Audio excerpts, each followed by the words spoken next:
welcome to Debunked, where we discuss healthcare news with some pizzazz and personality, while also debunking some myths from time to time.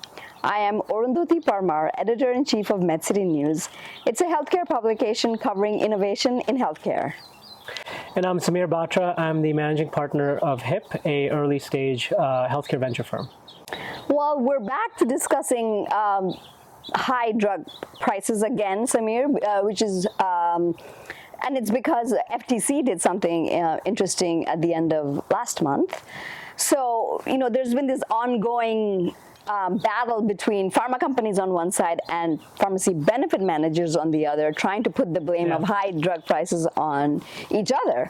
Well, what the FTC did was this time train its ire on the pharmacy benefit managers. Now, for those who don't know, pharmacy benefit managers are intermediaries. They sit between the pharma companies on one side and their customers, which is self-insured employers, health plans, unions, and then also pharmacies where patients go and pick up the medications.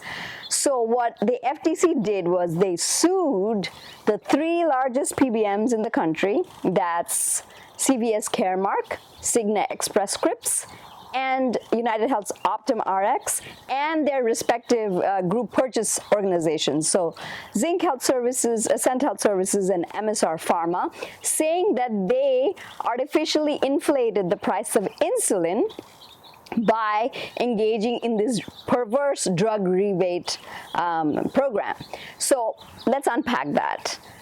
Pharma companies obviously make the drugs, and then pharmacy benefit managers get those drugs on the formularies of health plans and unions and self-insured employers and whoever is managing the pharmacy benefit, right? Now, they get paid, as in the pharmacy benefit managers get paid as a percentage of the list price. They collect rebates and they collect fees from the drug manufacturers. And so the higher the list price is, the more rebates and more fees they can collect. And it's with these millions of dollars in rebates that they attract health plans and insurers and unions, saying that, hey, look, I'm going to give you this big rebate, come and be my customer. But the problem is that what the FTC found was there were lower priced insulin available on the market, but still the pharmacy benefit managers refused to use those. Yeah. They stayed with the high priced insulin in order to take advantage of these drug rebates. I mean, the eternal battle between pharma and pharmacy benefit managers, I guess. FTC didn't just go after PBMs, right? Like we talked about. They also went after pharma, after Eli Lilly as well recently. I think Novo Nordisk and a couple of people, Sanofi, all the insulin makers were listed in this administrative complaint as, look, we're not diminishing what pharma companies are doing, but IRA, the Inflation Reduction Act, actually already took aim at drug makers. Yeah. This seems to be like the first time that the federal government is saying, hey, they're not the only villains in the story. Which we've talked about. We've talked about before. Like I've said in previous episodes, there is no one entity that can take the entire blame for high drug prices. But what was really scary to me, Samir, was some of the numbers that they put out there, FTC. I mean, I knew, of course, that Americans pay much higher in drug prices than other countries. Yeah. But I didn't know that we paid nearly 3 times.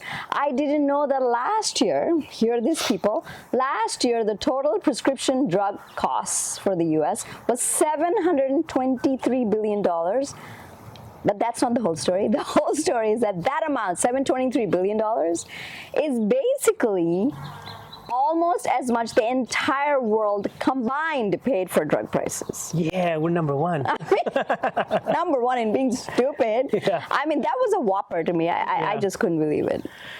I mean, Arundhati, let's talk about our PBMs. Yes. The PBMs are basically the regional distribution partners of who? The drug makers, or what I call the drug kingpins. Oh, Lord. Okay, here we go. Okay. So look, they got to make their margins, right? They are basically promising volume to the drug lords. I mean, to the drug manufacturers, right? Okay. So they're basically running the middleman game, right? So, Pablo is bringing the drugs in. They got to bring the drugs off the port, right? And then what they're doing is they got to distribute it to their army. So who's their army? The health plans, the companies, all that stuff. Yeah. I.e. the corner boys. Okay. No offense to any Latino, Hispanic folks. No, this is the corner boys. Oh, Jesus. So now you're the middleman, right? So you're receiving it off the warehouse, and then you got to go distribute it. So you got to make money. You got to make cuts every single time. So yeah, they're going to sit there and say, hey, you want your product offloaded and distributed to my corner boys, basically my PBM. health plans and everything. No, health plans, sorry. The PBM saying that. Yeah. Well, I'm only going to do the high price stuff because I'm going to take that rebate. Yeah. Right? So it doesn't make sense in their life at all to sit there and take low-cost drugs and push it because they can get low margins. God forbid somebody spends less money on drugs, right? Like, God forbid that. It is greed. Yes. It is greed. Yeah. Now, I'm sure, there's other things that go into it, because this is one thing that was really interesting to me. The article that, we read from FTC and from NPR and other places. This is what the PBM, you don't know what you're talking about. So PBMs are saying that, right? PBMs are saying FTC doesn't know. You don't know what you're talking about. They're straight up calling FTC a bunch of dumbasses, saying you didn't do your homework. All right, bro, you so smart, why don't you tell me what's up then? Why are the prices still high?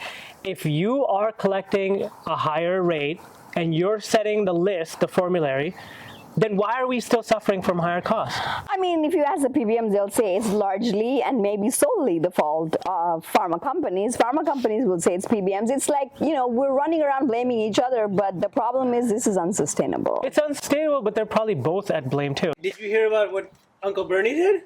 Our favorite Uncle Bernie. No. So he had a talk with the Novo Nordisk CEO. Okay. Okay. About Wegovy and Ozempic pricing. Okay. $1,300 a month here in the U.S. Yep. Compared to $92 in the U.K. Oh wow. So he was like, "Tell me what's up." It's not a talk. This was a congressional hearing. No. It's like a little tete-a-tete. No, it's an. Oh, nothing's done a tete-a-tete with Uncle Bernie. Yeah. Okay? So he basically said to him, "Explain this, right?" Yeah. And so what did he do? Same thing what we've been talking about. Oh, it's the PBMs. Yeah. Right. The higher pricing is what's required on their formularies. Blah blah blah. So Uncle Bernie was prepared. He was like, "Hey, you know what? I've already talked to them, and they said if you bring it to us with lower pricing, we'll put it on the list." Yeah. So the ball's in their court now. Yeah, we'll see. But look, call me crazy, but I just don't understand this concept. They're blaming each other. They're sitting there telling FTC, "You're nuts. You don't know what you're talking about." So why don't you explain it to me? Explain it to us, right? Because you're taking your higher rebate. It's published. It's like you accept that you do it. You're taking higher rebates. Yeah. Right. Yeah. And lower priced insulin and other drugs are available. Yeah. But then why are they not making it to the consumer? The blame, like I said, blame goes, to all sides. There's no blameless entity. I keep saying that. From my understanding, PBMs should just be taking an administrative fee for providing a service. Why are you doing it in such a way that increases the prices of drugs? I don't understand it. It makes us look really, really stupid. But I think the American public is wisening up. I think they are now with Congress and with the government in trying to bring these costs down. Well, there's a lot of public pressure. Yeah, right? There is. PBMs, pretty bad men. Oh God, why men? Because that's just I don't know, whatever. Mammals? You want to call them? No. Probably it's less monsters. Less pretty gender, bad monsters. How about that? No, I can't go with that. Pretty bad monsters. All right, switching topics completely. We're going to go to primary care and virtual care. So we recently had our Invest Digital Health Conference in Dallas. And a very interesting fireside chat happened between one of our reporters, senior reporters, Katie Adams, and Evie Cunningham, who is the chief of virtual care and digital health at Providence. Now, my understanding of primary care and where virtual care can help is like take away the really easy stuff so they can practice at the top of their license. And so things like a UTI or a cold and cough or whatever flu can be handled by other people, and you don't have to bother the physician, the primary care physician with it. Turns it, I was so completely wrong. She basically told the audience that, hey, tech companies, hey, virtual care startup, don't suck away the easy stuff. And I'll just read out, I will read out her quote because it was so interesting. She said, the chronic disease management burden is so immense that a simple UTI in the office, that's a win. It's like, oh, thank God, I don't have to cognitively overwhelm myself for one 15-minute visit. That's what she said, and I was literally blown away. I had never thought that an easy malady that someone goes into the office for would be a respite to a busy primary care person. And here she was saying that telehealth, don't do this to us. What she did say is how Providence is actually using telehealth. And she's saying it's in remote care chronic disease management. So it becomes an extension of primary care. So the primary care person doesn't have to worry about, okay, this complex diabetes patient or cardiac failure person. And the chronic care management companies can make life easier by providing certain services at home, taking care of them, having lines of communication open. And at Providence, they have scaled it up in diabetes, in congestive heart failure, and in hypertension. And so I thought that was really interesting. Love it. Love it, love it, love it, love it. Because here's the thing. Take the evolution of virtualized care, telehealth, or whatever. Started off doing primary care, right? Because giving the employers a benefit to give to their patients or whatever. COVID put a big spotlight on it, right? But I love her comment. It's so true. You come in with a complex chronic disease. 15 minutes in a cloud of dust. You're going to solve all my issues? It's not going to happen. Okay? And then let's just break this down. I love it because initially when virtual telehealth, whatever, got its sort of jumpstart kick was definitely primary care, right? Like telehealth and all these, Teladoc and all these companies going to employers and saying, hey, here's an option, all these easy stuff. And then COVID took it to another level. Okay? But any of the data that you see, everybody's sort of coming back to brick and mortar, kind of hybrid, actually people even going back in. But here's the thing, 15 minutes is not enough time for you to go and spend time with a chronic patient, right? It's just not enough time. And also, their care is complex. Your provider, generally your specialist, is probably providing one layer of the care there. Because this patient is so complex, there's so many other things that they have to do, right? So I love her comment because it totally makes sense. And honestly, I look like a genius right now. Because we also invested in this sort of business. We invested in a business. The company's called Nudge Health. Nudj Health. Okay, not DGE. Okay, they're focused on lifestyle medicine for chronic disease patients. What do you mean? So what does lifestyle medicine mean? Yeah, what does that mean? Shocking news to you here. Okay. When you have a chronic condition, your clinical care is one sliver of it. People fall off and their disease progression gets worse because not of their medicine that they're taking. It's because they eat like crap, they don't sleep, they don't exercise, they have mental health issues, anxiety. Welcome. That's called lifestyle medicine. This is published data that actually comes from her state, University of Washington. Medicare approved, that says focus on lifestyle medicine attributes of a person's chronic disease. So a cardiology patient, focus on diet, exercise, like all those sorts of things.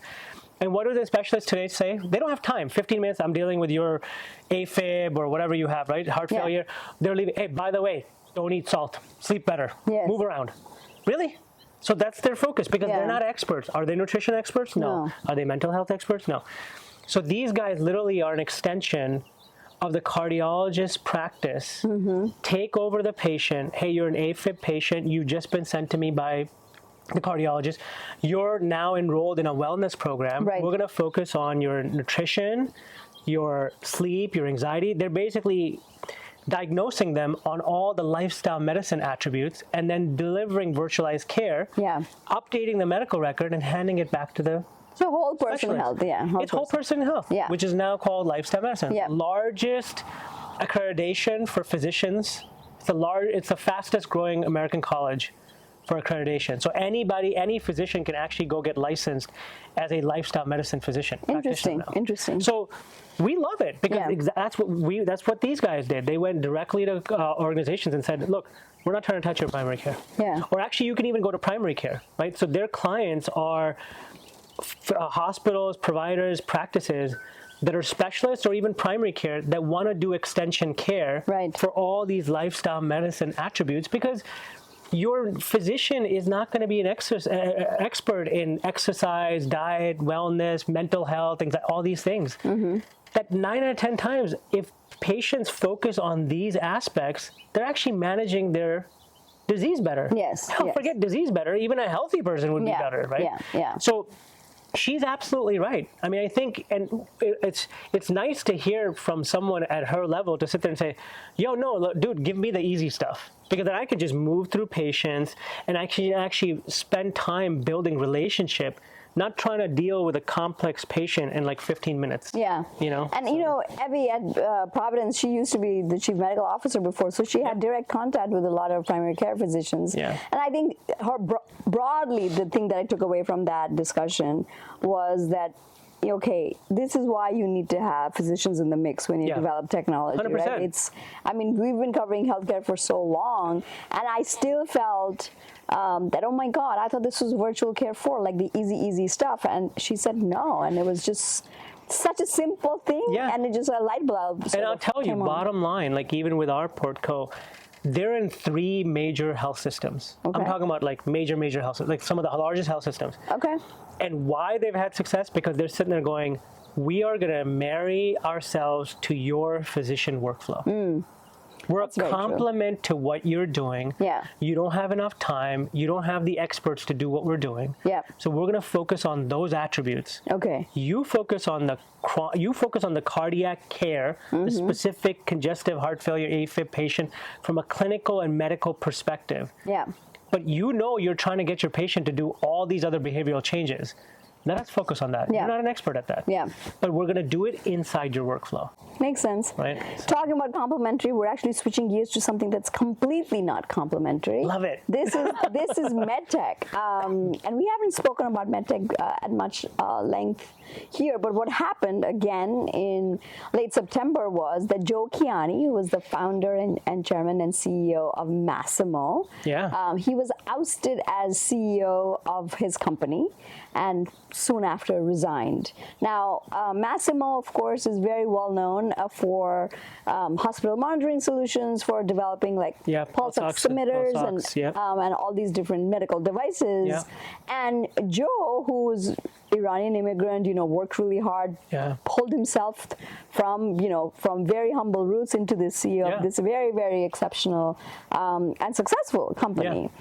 But what happened was a couple of years ago, he made this rather strange acquisition that didn't sit well with investors. He went and bought this consumer audio company that makes like headsets. And Sound United. Sound United, exactly, for $1 billion. $1 billion. Yes, $1 billion. And the stock, the day after this was announced, tanked 37%. And then one of those people that clearly wasn't happy with this acquisition was this activist hedge fund called Politan Capital Management. I'm hoping I'm pronouncing the name correctly. And they essentially waged this 2-year, somewhat ugly, proxy battle to get him off the board, and then he resigned. I thought the interesting part is where you draw the line between what is healthcare, what is not healthcare, because this medtech, sort of bordering, overlapping with consumer healthcare has been happening for a while. I mean, you think of Apple Watch being able to do certain things. You think of Dexcom's CGM, continuous glucose monitors, integrating with Apple Watches and Apple phones, and data being able to be gotten from your regular consumer devices that are connected to to what are essentially clinical tools. So where do you draw the line, and what is your take? I know you invest in medtech companies. Was this a bridge too far? Oh, 100%. Oh, really? Okay. Yeah, So you're on the side of the activist hedge Well, fund. I mean, I think, look, here's the thing, right? The lines are blurring. Yes. 100%, okay? But this is like a wow. Yes. This is like totally like, I'm kind of scratching my head going, these guys make Denon and Boston acoustics. Like they're a sound music speaker company. Yes. You do pulse ox. Yes. Like, okay, tell me, what's the strategy here? Yeah. Right? So I think that's the biggest question. Look, at the end of the day. Well, I'm going to push back for a second. I'm sorry I'm interrupting, but Apple AirPods are now counting as hearing aids, right? Yeah. So it's not totally beyond the realm of... I don't disagree, but that's why I'm asking, what is the strategy? Like, tell me what, so like, look, Google bought Fitbit. Yeah. Okay, you could sit there and say, what? Well, it didn't work out so well. Well, but they're selling, then they've taken some of the technology and they're making their own watch. My point is, if you're going to go do this, you got to explain to your board, you got to explain to your shareholders what you going to do with this. Yes. And the explanation was really wishy-washy. Okay. Oh, we're going to utilize their strengths of selling into the consumer space. Mm-hmm. And so then what you going to give them? Yeah. What are they going to get from you, from Massimo Posadas? Well, they got $1 billion, right? Well, but my point is, when you're doing something like that, it's got to be complimentary, even if you're just buying it. Right. It's got to be complimentary. Right. So I think that's what was missing. Yes. Like, I don't know if he didn't do a good job of explaining it or what. The point is, like, when you're buying a solution, call me crazy, very simple. It's not rocket science. I'm an investor. If a company of mine came to be exited, of course, part of it is like, hey, if the price is right, I don't care what you do with it. Yes. But usually it's for two reasons. Yes. One is you're advancing your revenue footprint, okay? So you're in the same ballpark and you're like, hey, I'm going to buy this partner, competitor, whatever. I'm going to swallow them up. I'm going to become bigger. Yeah. Or I'm actually buying some innovation, IP, or technology that down the road I'm going to integrate into my future product offerings. Yes. That's what was missing. Yeah. This is what it sounded like. Yeah. But it didn't make any sense. Yeah. Right? Like, I personally even have companies in my portfolio that I know their exit is probably not going to be a healthcare exit. Yeah. Because the company that's going to buy them is looking at their tech, their product, their vision, the AI, whatever it is, and they can take it and shove it into their other different industry lines. That's cool, because you're buying my IP. Right. Right? You said, oh, you know what? This is traction. Really hard to succeed in healthcare. I'm going to take it and go shove it into consumer. Great. But you're buying that product and technology. Yeah. Lines are blurring. I think this is a bridge too far without a destination. Right? I guess this is where Samir and I are aligned. I mean, we as journalists and investor are looking for clear, compelling stories. Yeah, I mean, at the end of the day, look, again, I have to caveat this. Like, I'm sure the person who was invested in Sound United, who got the $1 billion exit, was like, I don't care what the heck Massimo does with it. Yeah. But at the end of the day, from an overall perspective, it doesn't make sense, because I'll tell you, I've been personally, as an entrepreneur, been part of acquisitions where I was like, what the hell is this parent company going to do with me? And I left. And then once I left, company not to be named, a year later they killed the product. So you're leaving people, like, it's a really uncomfortable situation. Yeah, yeah. So it's kind of the bad part of the acquisition piece that you never see, you never hear about, nobody talks about it. Yes. So I'm sure people along the way got hurt through this. You know what I mean? Sound United people, Massimo people. Yeah. Why are we buying this? Why did I get bought by them? Right? And then, of course, at the end of the day, he went off the bridge. Yeah, so. I mean, he's like I said, I've heard that he's a very, very interesting personality. You know, exceptional in terms of how he built up this company. We'll see what happens with him. As with many CEOs, he might land somewhere else. And Massimo is a very respected brand in the space. They've had a lot of stability, and so, you know, at some point too, kudos to them for what they saw, and they're like, look, man, maybe this is a mistake, and we got to right the ship beforehand. Yeah. So, you know, maybe they'll recover. They're gonna figure it out. Yeah, it puts a pivot and a dip in your situation. Yeah. But you know, rather than just letting something like this linger. Yep. right? You got to nip it in the bud. Yeah. So, it's good. Also, like we're talking about them, so no publicity is bad publicity. And with that, Hell yeah. with that, we come to a close of this episode. As always, please write to us at debunked@medcitynews.com and subscribe to our YouTube channel. All right. Thank you, guys. See you next time.